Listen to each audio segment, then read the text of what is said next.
Assalamualaikum warahmatullahi wabarakatuh. Selamat malam, selamat pagi, selamat siang, selamat sore, tergantung teman-teman lihatnya waktu apa. Selamat berjumpa kembali masih di channelnya Nur Jaya Jaya, channel seputar otomotif, juga unboxing barang-barang apa saja.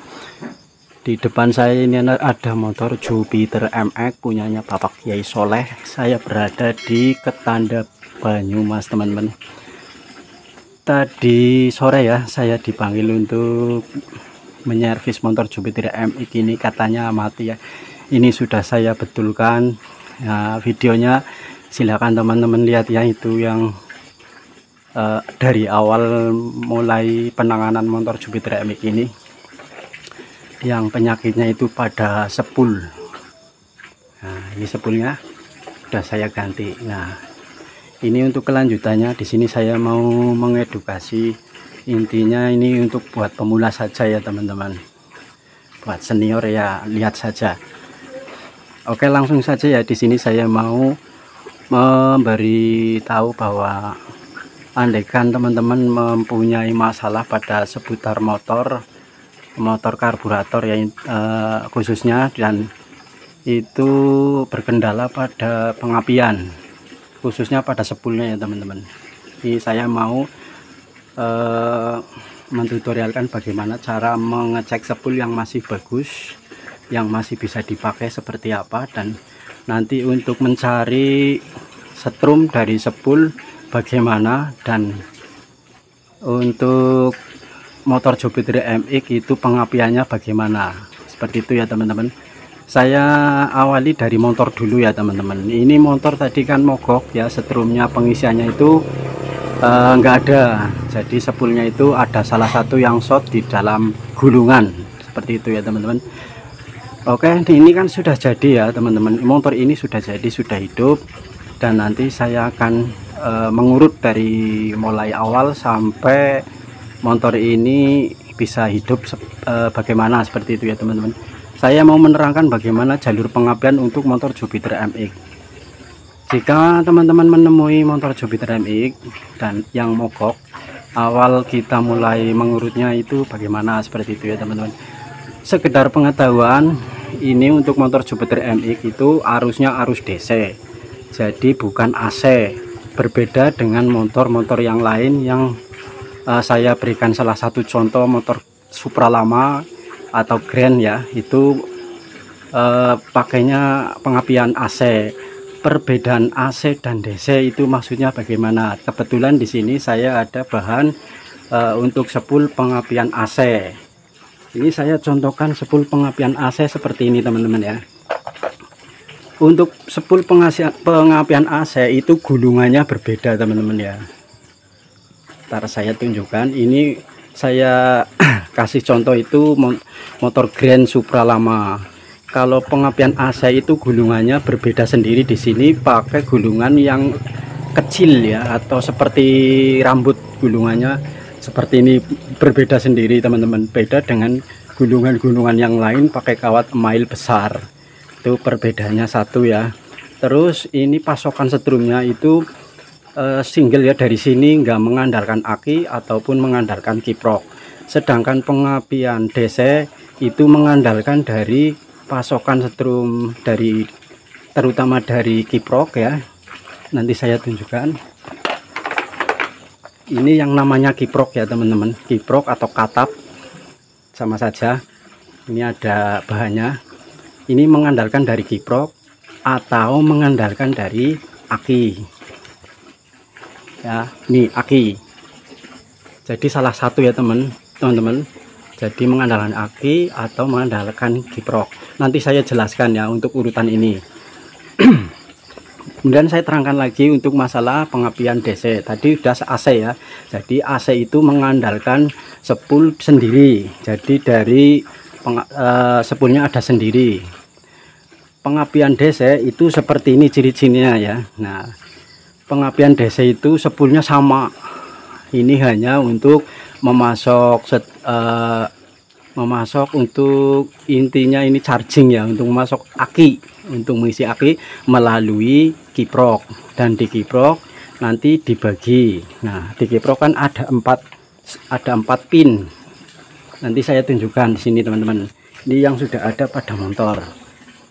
Nah ya, di dalam kiprok contohnya ini Jupiter ya, Jupiter MX. Intinya Jupiter kiprok yang warna soketnya hijau itu bisa disubstitusikan ke motor yang lain. Contohnya itu motor Satria Evu, Mio. Pokoknya intinya yang pakai soket hijau itu bisa saling tukar. Jadi untuk jalurnya sama. Sebenarnya kiprok pakai kiprok apa saja itu bisa, asalkan tahu jalur-jalurnya.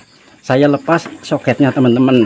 Untuk jalur kiprok Jupiter MX, jalur kiprok Vario Karbu, terus Mio, itu Satria Evu itu sama, soketnya masih menggunakan hijau.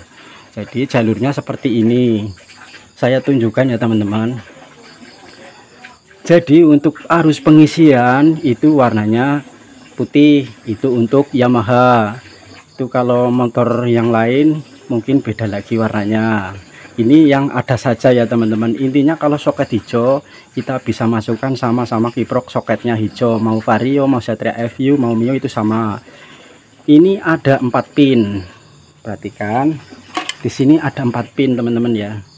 Ada 4 pin, 2 masuk warna kuning seleret merah, dan yang satu warna putih. Itu adalah arus pengisian dan lampu. Yang 2 ini satu masa, yang satu positif untuk mengisi baterai. Dari sepul masuk ke sini, keluarnya warna merah untuk mengisi aki. Kemudian yang satu ini untuk lampu, yang satu masa. Jadi ini untuk penerangan lampu depan, lampu belakang. Itu pakainya ini juga lampu yang ada di indikator speedometer. Itu ambil arusnya dari sini. Kemudian setelah dari sepul masuk ke sini, maka akan dirubah menjadi DC. Dari DC menuju ke aki untuk pengisian aki, dan dari aki nanti menuju ke kunci kontak. Sini pembagiannya.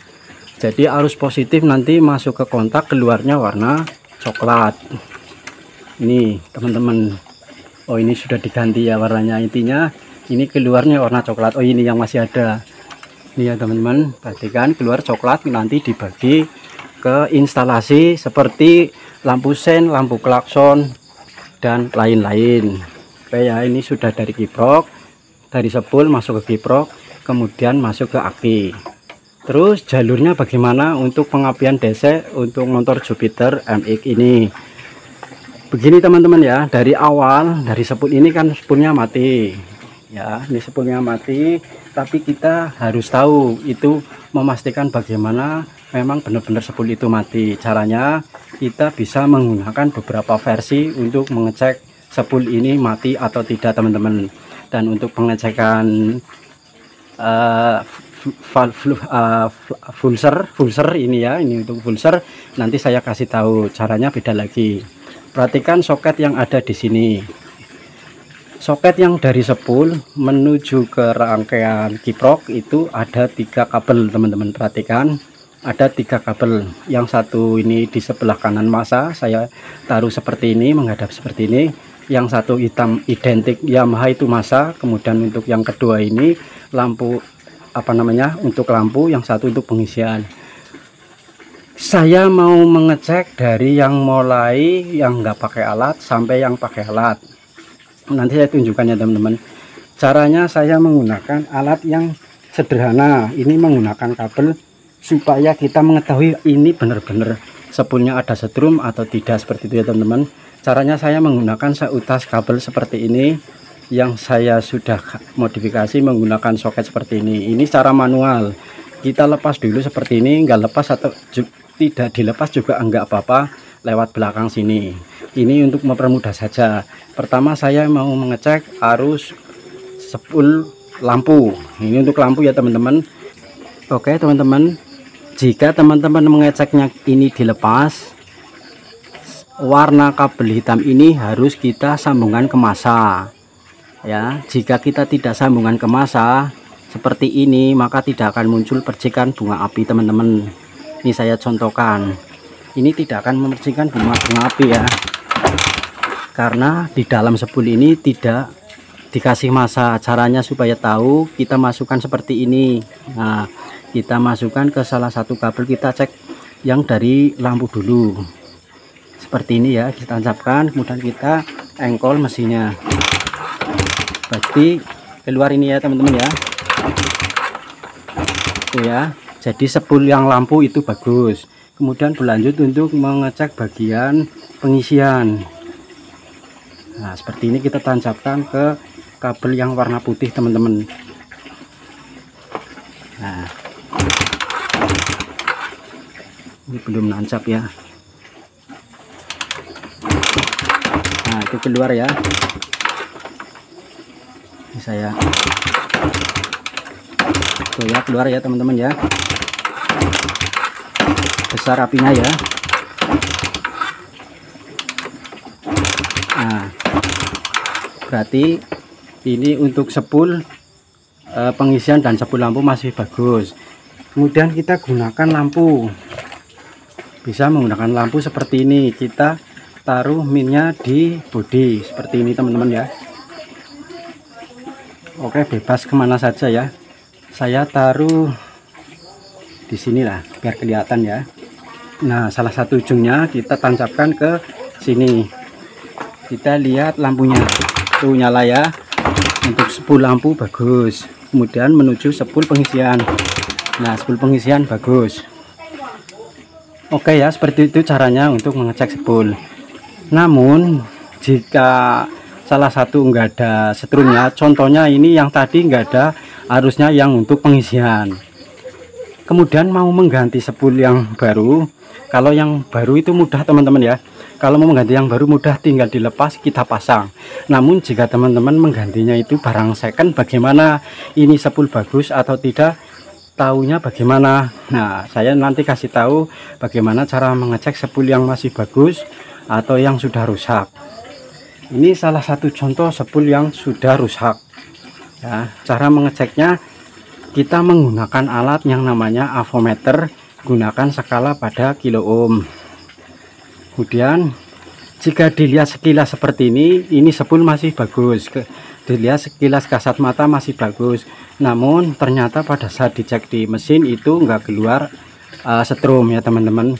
Nah, setelah kita mau ganti, tentunya kita harus tahu spool ini benar-benar bagus jika ini adalah spool second atau spool barang bekas. Cara mengeceknya saya gunakan avometer ya teman-teman, seperti ini. Perhatikan, ini saya menggunakan alat avometer yang pakai digital. Kita arahkan selektor ke ohm ya. Perhatikan, kelihatan ya ini teman-teman. Tidak saya hidupkan karena nanti dihidupkan itu nggak bakal kelihatan.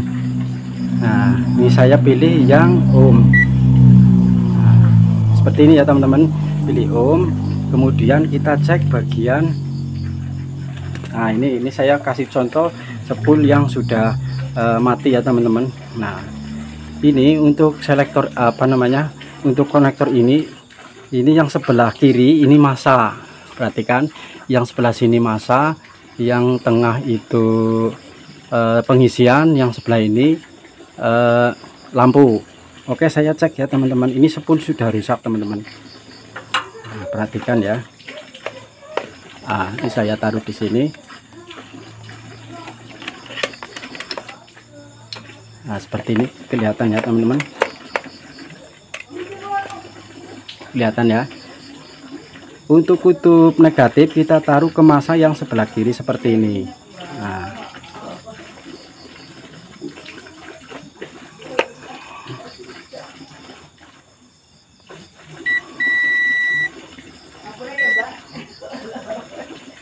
oh, ini buzzer ya.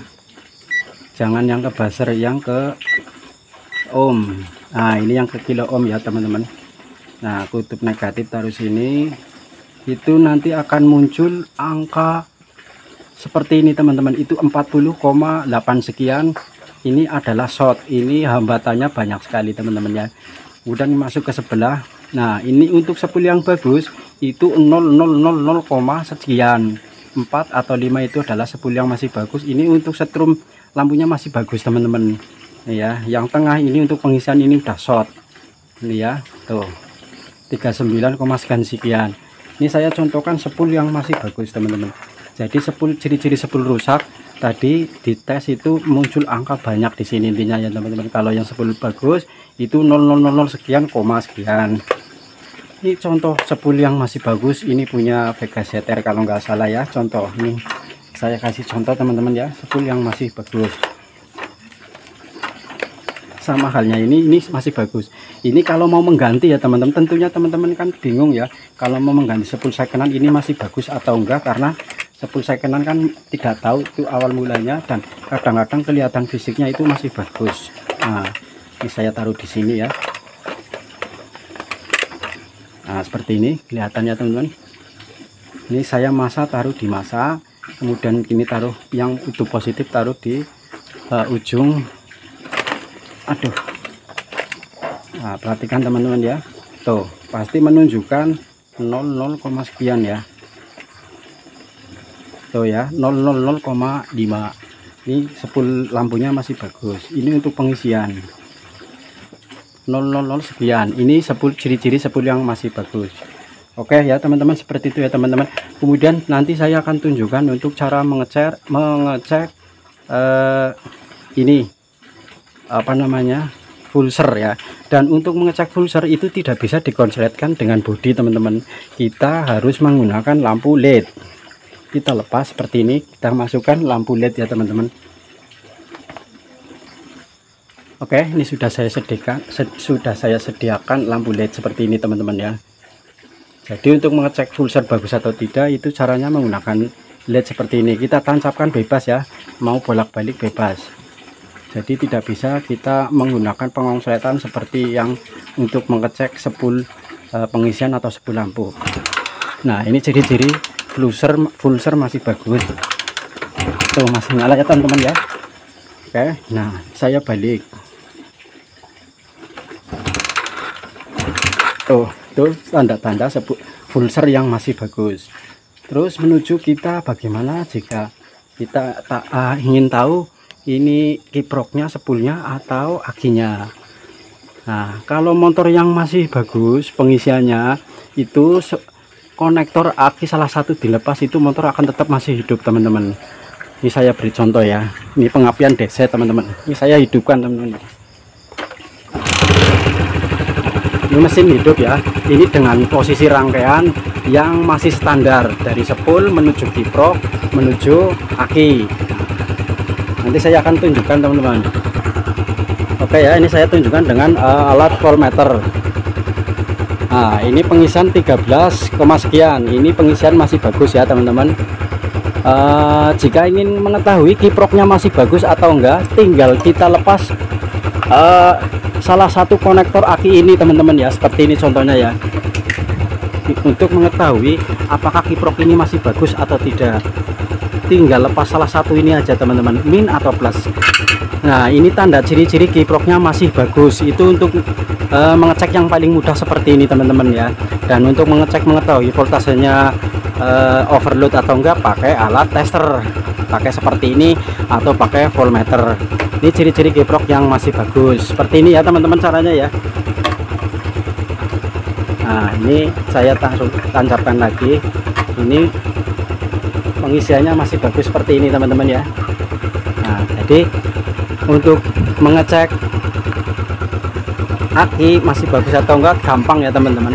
Ini kalau akinya masih bagus, setrumnya ada, pasti ini dilepas nggak bakalan mati teman-teman. Tuh ya, karena ini masih mengandalkan setrum dari aki ya, tidak mengandalkan kiprok. Namun jika akinya sudah habis, ini motor akan mati karena nggak ada yang mencharging. Ini sama saja charging. Jadi kalau pengen motor hidup lagi harus di charging pakai adaptor. Nggak mungkin juga kan motor di akinya habis di charging pakai adaptor, tentunya pakai kiprok. Makanya diadakannya kiprok ini tujuannya adalah untuk mencharging aki supaya tetap hidup motornya, juga untuk lampu-lampu ya, seperti itu ya teman-teman. Oke, mungkin panjang sekali untuk menerangkan tentang spool, pengisian, lampu dan lain-lain sebagainya. Oke ya teman-teman, seperti itu aja dulu ya, saya ngomong panjang lebar. Semoga teman-teman tahu maksud dan tujuannya bagaimana motor yang menggunakan pengapian DC dan pengapian AC. Oke, ini saya matikan ya. Seperti itu teman-teman ya. Tadi sudah mengecek spool AC dan DC dan juga mengetahui ciri-ciri spool yang masih bagus atau yang sudah rusak. Oke, terima kasih ya teman-teman. Sekian dulu, mohon maaf bila mungkin banyak kekurangan. Assalamualaikum warahmatullahi wabarakatuh. Jumpa lagi di lain waktu di tutorial tentang sepeda motor dan juga unboxing barang-barang apa saja. Terima kasih, selamat malam, salam kuku ireng.